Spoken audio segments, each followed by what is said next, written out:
Hello दोस्तों, फिर स्वागत है एग्रीकल्चर स्टडी विथ देव। कल हम लोग ने पढ़ा था कि फसलों का वर्गीकरण चलिए रहा था चैप्टर। चलिए उसको फिर शुरू करते हैं। चुकंदर परिवार इस परिवार का प्रधान फसल है। कद्दू परिवार,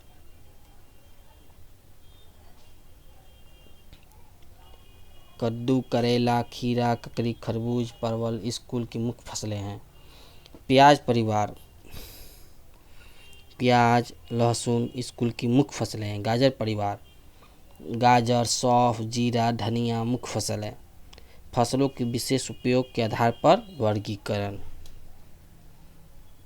ये देखिए, फसलों के विशेष उपयोग के आधार पर वर्गीकरण। Classification on the basic special use of crops.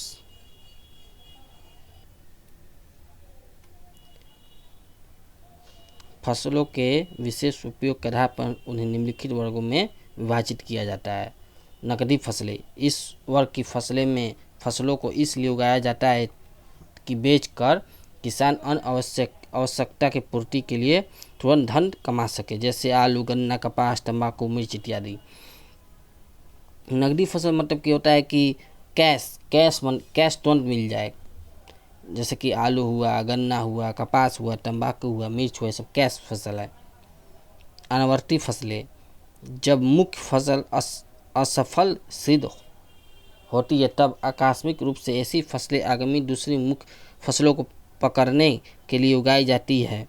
बुआई के बीच किसी कारण खेत के अधिक समय तक खाली रहता है तो उस बीच में कम अवधि में तेजी से तैयार होने वाली फसलों को उगाया जाता है, जिसे अंतर्वर्ती फसल कहते हैं, जैसे मूंग, उड़द, सावा, चीनी, तोरी। जैसे कि मुख्य फसलें हैं, उसको मुख्य फसलों को पकड़ने के लिए उगाई जाती है। आकस्मिक रूप से ऐसे फसल होते हैं जिसको मुख्य रूप से पकड़ने के लिए उगाई जाती है, उसी खेती को हम लोग अंतर्वर्ती फसल कहते हैं। इसमें होता है मूंग, उड़द, सावा, चीना, तोरई इत्यादि। सुरक्षा सीमा रोधी फसलें, कुछ फसलें खेत के बॉर्डर सीमा के रूप में जंतुओं के से सुरक्षा के लिए मुख्य फसल के चारों ओर बॉर्डर के रूप में उगाई जाती है। रोगी फसलें हवा की गति को भी कम करती है, जैसे कुसुम। ऐसी फसलें प्राय कांटेदार होती है। चने के खेत में चारों ओर कुसुम के उद्देश्य से लगाई जाती है। जो कर रहा है ये देखिए। सुरक्षा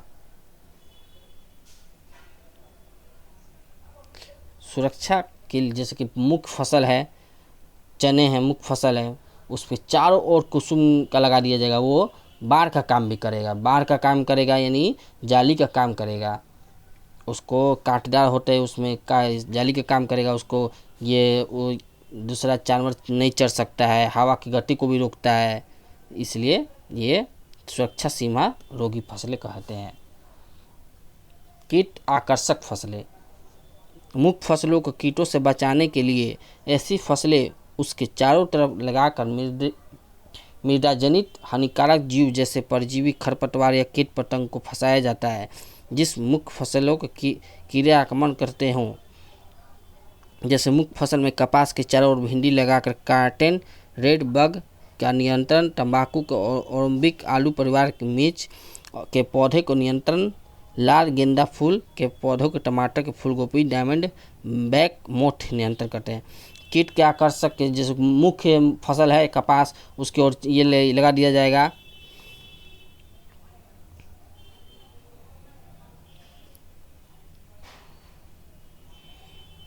मुख्य फसल है कपास, उसके चारों तरफ भिंडी लगा दिया जाएगा, उससे नियंत्रण होगा। तंबाकू में ओरम्बिक, आलू परिवार के पौधे में नियंत्रण के लिए लगाया जाता है। आवरण फसलें, इस फसलों में भूमि के अच्छी तरह से ढक देती है, जिससे पानी एवं हवा से होने वाली अपरदन या क्षरण के बचाव होता है। ऐसी फसलें वानस्पतिक वृद्धि तेजी से होती है, मिट्टी के ऊपर आवरण बनती है, इसकी जड़ें मिट्टी जाल की तरफ फैल जाती है, जिससे वर्षा हवा के कारण मिट्टी का कटाव कम होता है। इस प्रकार की फसलें जो होती है आवरण फसलें, कवर फसल, जैसे नामी में समझ आ रहा है कवर फसल, इसमें पानी हवा से होने वाली अपरदन का बचाव किया जाता है, वनस्पति में तेजी वृद्धि आती है, मिट्टी के ऊपर आवरण बन जाती है और इस फैल हवा के कारण मिट्टी का कटाव कम होता है। जैसे मूंग हो गया, उड़द हो गया, सोयाबीन हो गया, लोबिया हो गया, मूंगफली हो गया, शकरकंद हो गया, पैरा घास हो गया। ऊर्जा की फसलें, तरल ऊर्जा प्रदान करने के लिए जैसे इथेनॉल, एल्कोहल की खेती की जाती है, जैसे जैसे जटोरफा, मक्का, आलू, टोपियोका, गन्ना। ये ऊर्जा की फसलें है, इससे एनर्जी ज़्यादा मिलता है। एल्कोहल भी बनता है इससे, जो बियर में भी अल्कोहल रहता है उस टाइप का बनता है। एथेनॉल भी बनता है इससे। आलू, टोपिका, टिपिको, काओ, गन्ना, जटोरफा। काष्ठ फसलें, काष्ठ का निर्माण जिम्नोस्पर्म द्विबीजपत्री पौधों के संदर्भों में कैम्बियम की सक्रियता का उत्पादों में काष्ठ सबसे महत्वपूर्ण है। इस उपयोग ईंधन, फर्नीचर, भवन निर्माण तथा कागज एवं रेयान उद्योग में किया जाता है। इसके अतिरिक्त काष्ठ से फाइबर, कागज, स्नेहक, मोटर गाड़ियाँ का तेल, साबुन, पशु आहार एवं लाभदायक वस्तुएं प्राप्त होती है। काष्ठ की मुख्य फसलें शीशम, साल, सागौन, गमहर, कटहल, काला शिरीष, टून, पॉपुलस, आम, जामुन, अखरोट, सहतूत, विलो है। ये लकड़ी के निर्माण के लिए सब काम में आते हैं। हरी खाद की फसलें, हरी खाद की फसलों के कुछ समय तक उगाने के बाद नाइट्रोजन की बचत के लिए मिट्टी में दबा दिया जाता है। दलहनी फसलों में अधिकतर हरी खाद उगाया जाता है। सनई, ढैंचा, मूंग, उड़द, लोबिया इत्यादि इस वर्ग की मुख्य फसल। जो हरी खाद की फसलें होती है कि जैसे वो बड़ा हो जाएगा, कुछ बड़ा हो गया तो उसको मिट्टी में दबा देंगे और मिट्टी पलट हल से उसको दबा देंगे, उसके बाद से उसमें नाइट्रोजन की प्राप्ति होगी। दलहनी फसल में अधिकतर ये उगाया जाता है क्योंकि दलहनी फसल में ज़्यादा नाइट्रोजन की ज़रूरत पड़ती है। उसमें राइजोबियम नामक भी ये जीवाणु भी होते हैं जो कि फसल के लिए बहुत महत्वपूर्ण होते हैं। फसलों की परिस्थिति के आधार पर वर्गीकरण, इन फसलों के पौधे की बाहरी एवं आंतरिक संरचना एवं वातावरण पर का प्रभाव पड़ता है। पौधों में स्वयं वातावरण में संयोजन करने की समर्थ होती है, जिसे अनुकूलन की क्षमता कहते हैं। अनुकूलन का तात्पर्य पौधे की वो विशेष बाहरी आंतरिक संरचनाओं के विकास है जिससे वातावरण विशेष में पौधों में वृद्धि करने के लिए फलने फूलने तथा प्रजनन पूर्ण क्षमता प्राप्त हो जाती है और वे अपना जीवन चक्र पूरा कर लेते हैं। फसलों की परिस्थिति के आधार पर निम्नलिखित वर्गों में विभाजित किया जाता है।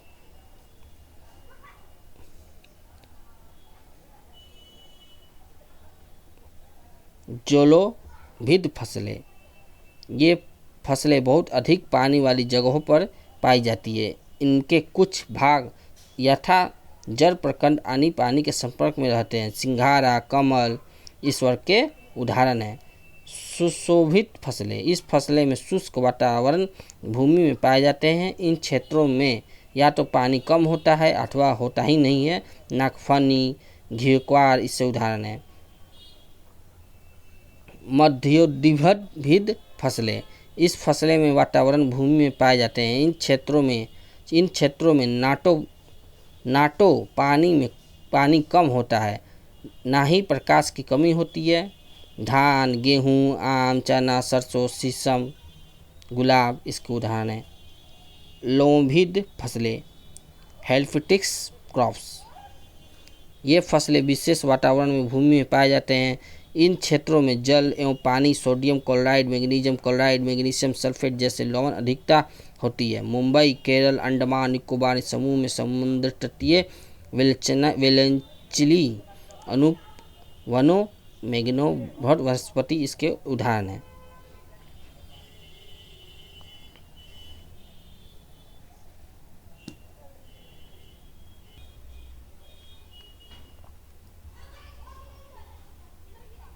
कृषि महत्व के आधार पर वर्गीकरण, बीज, आकार, फसल की जल मांग, मृदा उर्वरता, जड़ों में बढ़ाव आदि के आधार पर किसानों में के हित के इस वर्गीकरण को किया जाता है।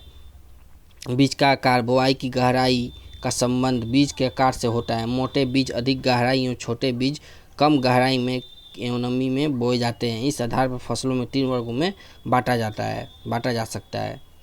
छोटे बीज वाली फसलें गोभी, बरसीम, सरसों। बीज के आधार पर 3 आधार में बांटा जाता है, 3 वर्गों में बांटा जा सकता है। छोटे बीज को गहराई एवं नमी के बोए जाते हैं, इसलिए 3 वर्गों में इसे हम बांटते हैं। छोटे बीज वाली फसलें हो गई गोभी, बरसीम, सरसों। मध्यम आकार के बीज वाली फसलें गेहूँ, जौ, धान, जई, ज्वार। बड़े बीज वाली फसलें हैं मक्का, मटर, चना, कपास, अंडी।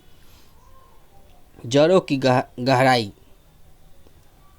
मिश्रित खेती एवं फसल चक्र के चयन के अलग अलग गहराई से पोषण तत्वों की नमी के अवशोषण के आधार पर फसलों का चयन किया जाता है। कम गहराई वाले फसलें के साथ ज़्यादा गहराई वाली फसलें को फसल चक्र में रहकर बेहतर नमी एवं पोषक तत्वों के प्रबंध होता है। जड़ों के आधार पर फसलों का वर्गीकरण 2 भागों में किया जाता है। जड़ के आधार पर 2 भागों में किया जाता है। उथली जड़ वाली फसलें धान, गेहूँ, मक्का, जौ। गहरी जड़ वाली फसलें अरहर, कपास, जौ, ज्वार। जड़ों पर ग्रंथियाँ, नोडल्स ऑफ रूट्स। मिट्टी में नाइट्रोजन की मात्रा दलहनी फसलों में प्रयोग की वृद्धि होती है क्योंकि इनकी जड़ों में जीवाणुओं द्वारा ग्रंथियों के निर्माण किया जाता है। वातावरण में नाइट्रोजन एकत्रित करती है एवं पौधों को आपूर्ति करती है। इस आधार पर फसलों में को 2 वर्गों में बांटा जाता है। जो जड़ का जो दलहनी फसलें होती है उसमें ज़्यादा नाइट्रोजन की मात्रा पाई जाती है, इसलिए इसको आपूर्ति करने के लिए से 2 वर्गों में बांटा गया। दलहनी फसलें मटर, चना, मूंग, सनई, ढांचा। नाइट्रोजन की लघु मात्रा आवश्यकता होती है। अदलहनी फसलें गेहूँ, धान, ज्वार। उर्वरक की अधिक आवश्यकता होती है। पानी की आवश्यकता फसलों के जल की आवश्यकता के आधार पर निम्न वर्गों में विभक्त करते हैं। अधिक पानी सहन करने वाली फसलें धान, सिंघाड़ा। अधिक सिंचाई चाहने वाली फसलें आलू, सब्जी, गन्ना, बरसीम। औसत सिंचाई वाली फसलें गेहूं की ऊंचाई जातियाँ मक्का, जौ, जई, लोबिया। कम सिंचाई वाली फसलें चना है, मटर है, अरहर है, बाजरा है, कपास है। सूखा सहन करने वाली फसलें हैं जो सूखा भी सहन कर ले, कम वर्षा हो, कम सिंचाई हो तब भी वो कर लेगा। ज्वार, ग्वार, बाजरा, कपास, सावा। मृदा समूह एवं मृदा बनावट, soil texture and soil and pH. मृदा समूह एवं मृदा कणों के गठन के आधार पर भी फसलों में विभिन्न वर्गों में रखा जाता है। ये वर्ग के निम्न प्रकार हैं। मटियार भूमि फसलें धान, कपास, चना। दोमट भूमि के फसलें सभी फसलें हैं। दोमट भूमि में सभी फसलें आते हैं। दोमट बलुआर भूमि की फसलें आलू, गाजर, शलजम, मूली, चुकंदर एवं शकरकंद। रेतीली भूमि की फसलें खरबूजा, तरबूजा, बालू वाली फसलें। ऊसर भूमियों की फसलें धान, चुकंदर, कपास, जौ, बरसीम एवं गोभी। अम्लीय भूमि की फसलें राई।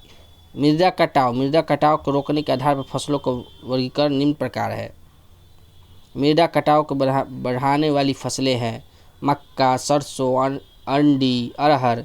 मृदा कटाव को घटाने वाली फसलें मूंग, लोबिया, गेहूँ एवं जौ। फसलों की जाति का वर्गीकरण शस्य उत्पादन में महत्वपूर्ण होता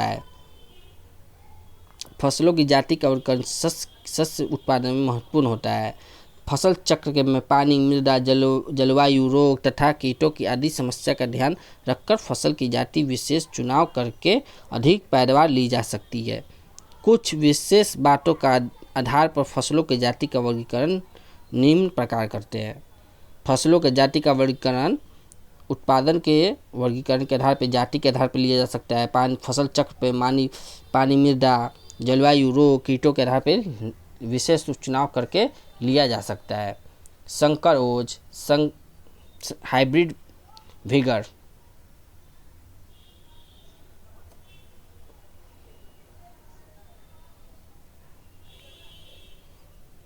संकरित किस्में, असंकरित किस्में, उपयोगिता, चारा की किस्में, अनाज की किस्में,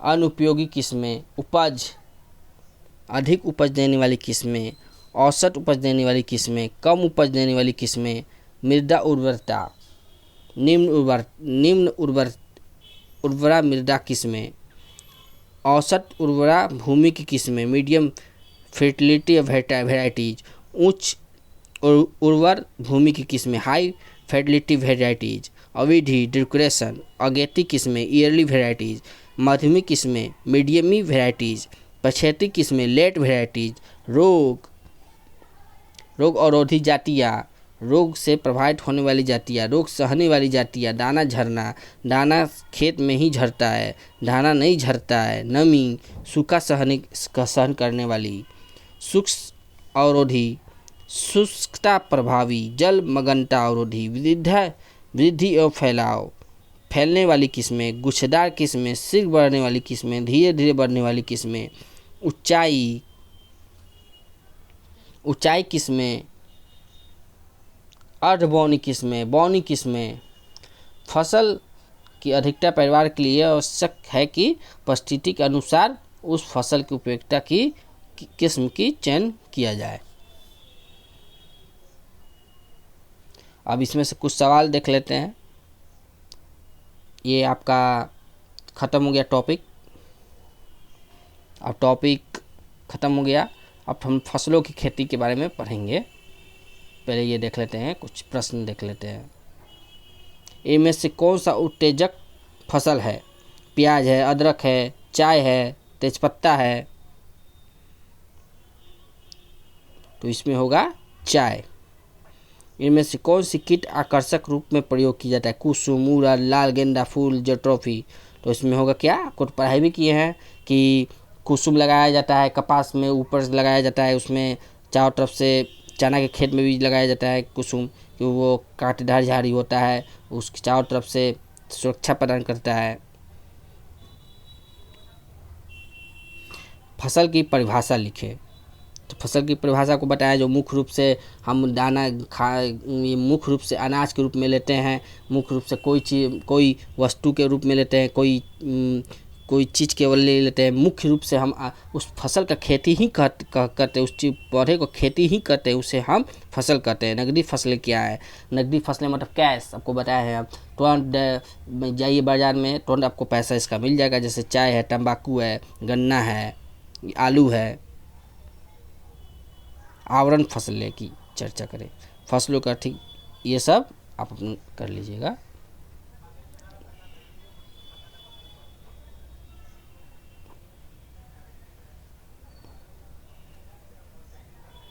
तो आज के लिए इतना ही रहने देते हैं, फिर हम लोग कल आपको फसलों की खेती पढ़ाएंगे, ठीक है। कोई भी अगर डाउट हो तो कमेंट बॉक्स में ज़रूर लिखिए, हम आपको उसका ये बताएंगे, जवाब ज़रूर देंगे। मेरा वीडियो अच्छा लगा हो, मेरा पढ़ाई अच्छा लगा हो, लाइक करिए, सब्सक्राइब करिए और शेयर करिए। धन्यवाद।